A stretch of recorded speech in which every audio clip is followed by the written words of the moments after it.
साथ संगत जी, प्यार से कहना धन निंकार जी। साथ संगत जी, निंकारी मिशन के प्यार के मसीहे का जिक्र आप सबने सुना ही है। साथ संगत जी, जैसे इस प्यार के नाम से, प्यार के शब्द से जिक्र होता है बाबा हरदेव सिंह जी महाराज का। उनके अनेकों अनेक कोट आप जी के सामने आए भी हैं, सुने भी हैं, उस पे चर्चाएं भी की गई हैं। तो एक उम्र भी कम है मोहब्बत के लिए, लोग वक्त कहाँ से निकाल लेते हैं नफ़रत के लिए।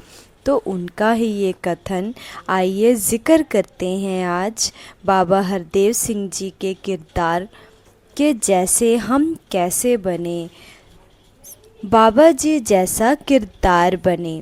साथ संगत जी, प्लीज़ इससे पहले चैनल को लाइक शेयर एंड सब्सक्राइब कर देना जी।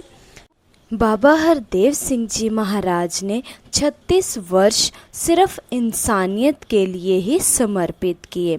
सिर्फ 36 वर्ष नहीं, बाबा जी का तो बचपन से ही स्वभाव सत्वचन करने वाला था। पटियाला के महापुरुष एक दिन बता रहे थे कि जो उनको पटियाला में पिता अमर सिंह जी ने कहना, उन्होंने अच्छा जी कहकर उसे बात को वैसा ही मान लेना।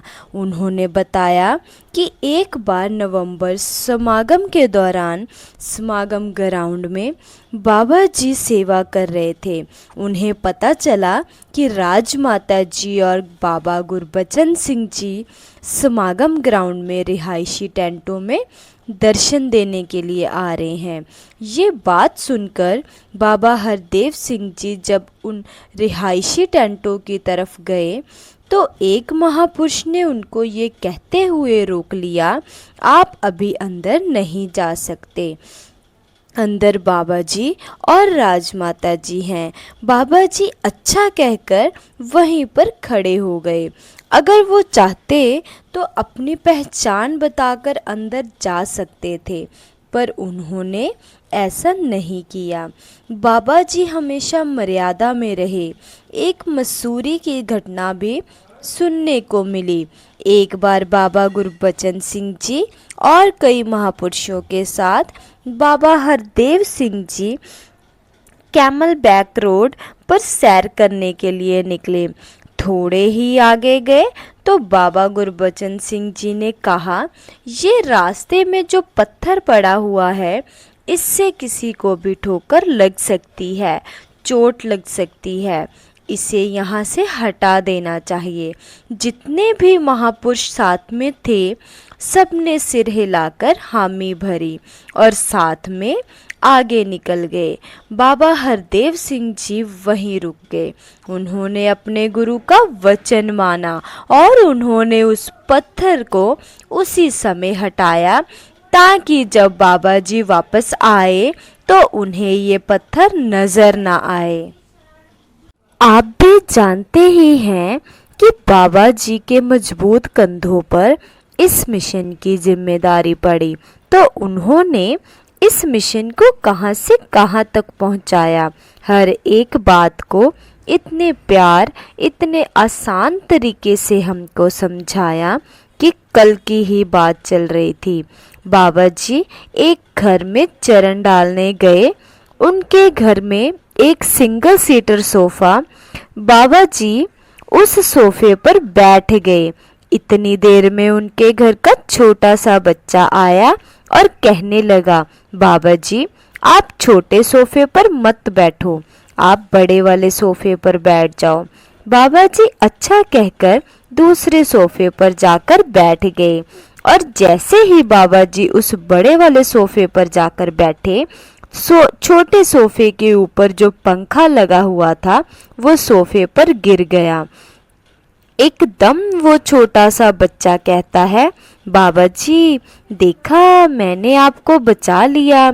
आगे से बाबा जी ने उसे बड़े प्यार से जवाब दिया, हाँ क्योंकि मैंने आपका कहना जो मान लिया। और अनेक बातें हैं। संप्रीति जी 3 या 4 वर्ष की थी। एक संडे के दिन बाबा जी के सामने बोली कि बाबा जी आज संडे है या संडे है। उसके बाद हर इतवार को बाबा जी के मोबाइल पर व्हाट्सएप पर स्टेटस होता, आज बॉम्बे समागम वाला संडे है या दिल्ली समागम वाला संडे है। अगर हम टूर पर जिस स्टेशन पर होते तो उस स्टेशन का नाम लिखकर आज अमुक जगह पर संगत वाला संडे है। पहले तो हमें लगा कि बाबा जी बच्चों को कोट करके सबको हंसा रहे हैं, पर बाद में रियलाइज हुआ इंग्लिश में शन का अर्थ है टू स्टे अवे, यानी कि दूर रहना, अपने से दूर रहना।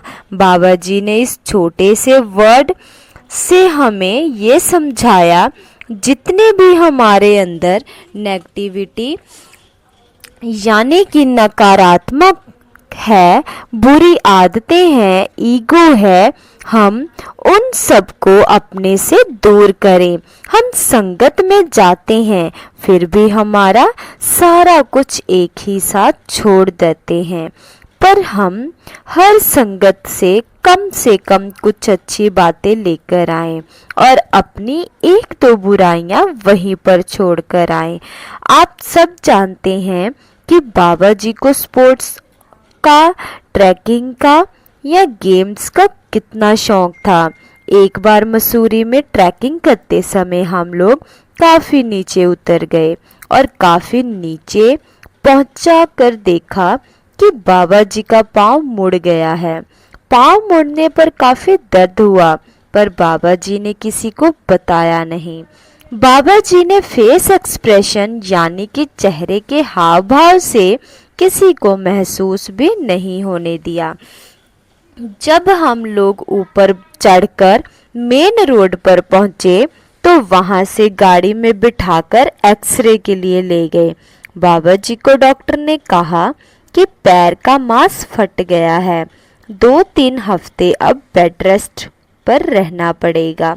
जब हम घर पहुंचे तो हमें समझाने के लिए बाबा जी ने बताया कि जब मुझे डॉक्टर ने बोला कि मुझे 2-3 हफ्ते बेड रेस्ट करना पड़ेगा तो एक बात तो मुझे बहुत महसूस हुआ, क्योंकि मसूरी आकर ही मैं वॉलीबॉल खेलता हूँ, एक्सरसाइज भी हो जाती है, मेरी सैर भी हो जाती है। अब मैं ये सब 2-2.5 हफ्ते नहीं कर पाऊंगा। साथ ही बाबा जी फरमाने लगे कि अगले पल जब मुझे निरंकार का ध्यान आया तो इसको निरंकार की रज़ा माना। निरंकार की रज़ा मानकर चाहे उस चोट ने ठीक होने में उतना ही समय लिया और दर्द भी उतनी ही देर में गया जितनी देर में डॉक्टर ने बोला था, पर मन में पहले से जो बेचैनी थी वो ठीक हो गई। ऐसे ही एक और इंसिडेंट हुआ। It was a big learning for me, यानी कि दासी के लिए वो बहुत बड़ी सीख थी। जब हम टूर पर जाते थे तो मेरी आदत थी कि मैं हमेशा दरवाज़ों के पल्लों में नुक्कड़ देखती रहती थी, साफ है या नहीं। पर्दे के पीछे सब चेक करती रहती थी, साफ है या नहीं। एक बार हम लोग किसी बहुत छोटे से शहर में गए, वहाँ पर शायद होटल था या गेस्ट हाउस यानी कि अतिथि गृह था। उस कमरे में जैसे ही गए उसमें कॉफ़ी जाले थे, मच्छर थे, छिपकलियाँ थी। मुझे तो अंदर घुसने से ही डर लगने लगा। फिर जो साथ में सेवादार थे, किसी ने गुड नाइट जलाकर या कॉयल जलाई, पर मच्छर वहाँ से जाए ही ना। फिर किसी स्थानीय महापुरुषों ने बोला कि गोबर की पाथी जला दो, सब मच्छर उड़ जाएंगे। जब उसको जलाया तो थोड़े से मच्छर उड़ गए, थोड़े वहीं पर ही मर गए, पर कमरों में मुझे इतना अजीब सा लग रहा था। खैर बिस्तर पर लेट गई तो रेस्टलेस बेचैनी के कारण नींद भी नहीं आ रही थी। बाबा जी ने कहा सो जाओ, अब सब ठीक है, आप सो जाओ। जैसे आप सब जानते हैं कि रात को सोने से पहले महापुरुष जी सेवा करते थे। थोड़ी देर वो महापुरुष सेवा कर ही रहे थे तो उस पलंग का एक पैर टूट गया। रात के 3-4 बज चुके थे। अब समझ ही नहीं आ रहा था कि पलंग को ऊंचा कैसे किया जाए। इतनी देर में किसी ने कहा, गाड़ी में से जैक ले आओ और बेड के नीचे लगाकर बेड को ऊंचा कर देते हैं। रात को बेड के नीचे जैक लगाया और हम सब सोए। मैंने तो एक बार बाबा जी से कह दिया था कि चलो गाड़ी में सो जाते हैं, पर बाबा जी ने कहा अब सब ठीक है, सो जाओ। मतलब जैसे भी हालात थे, बाबा जी ने एकदम एडजस्ट यानी कि स्वयं को ढाला। हम सब कोशिश करें कि हम भी ऊंचे नीचे हालातों में एडजस्ट करें। अवनीत जी के बारे में भी हम सब जानते हैं कि एक छोटे से समय में भी उनसे इतना प्यार दिया, इतना प्यार लिया। उसे क्रिकेट का बहुत शौक था, रोज़ क्रिकेट प्रैक्टिस करता था। एक दिन एक बच्चे ने उसको बोला, भैया आप तो इतना अच्छा क्रिकेट खेलते हो, फिर आप रोज़ रोज़ प्रैक्टिस क्यों करते हो? आगे से अवनीत ने बोला, मैं रोज़ रोज़ प्रैक्टिस इसलिए करता हूँ ताकि जिस दिन मैच हो मैं बहुत अच्छा खेल पाऊँ। इसी बात को अवनीत ने संगत के साथ जोड़ते हुए आगे बात बढ़ाई।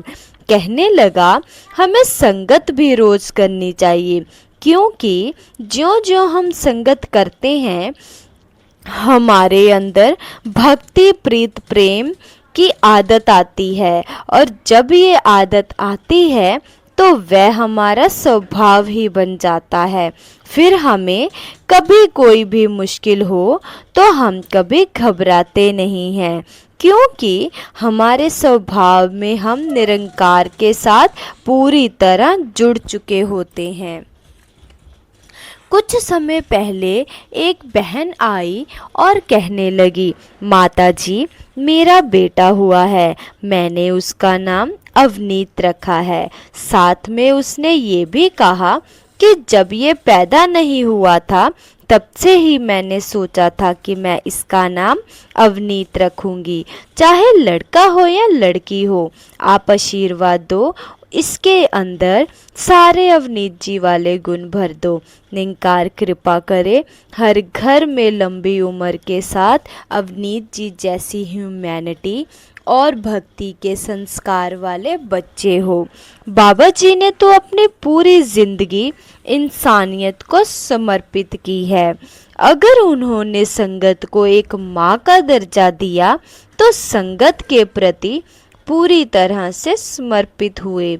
दूसरी ओर उन्होंने संगत को एक परिवार माना। हमेशा यही कहा, ये 8-10 लोग घर के लोग मेरा परिवार नहीं है, पूरी की पूरी संगत मेरा परिवार है। अगर संगत को परिवार माना तो एक पिता की तरह, एक एक बच्चों को उन्होंने अपनी जान से ज़्यादा संभाल कर रखा। सब कुछ उन्होंने हमारे लिए किया। तो क्या जो बाबा जी ने हमसे चाहा वो हम कर पा रहे हैं? इसका जवाब सिर्फ हमारे पास ही है। बाबा जी की तो जितनी बातें करें उतनी ही कम है। उनकी ज़िंदगी से जितना कुछ सीखने को मिले उतना ही कम है। तो साथ संगत जी कमेंट करके ज़रूर बताना कि आपके लाइफ में, आपकी ज़िंदगी में सबसे बड़ा प्रभाव वो बाबा जी का कथन कौन सा था। प्यारी साथ संगत जी, प्यार से कहना धन निरंकार जी।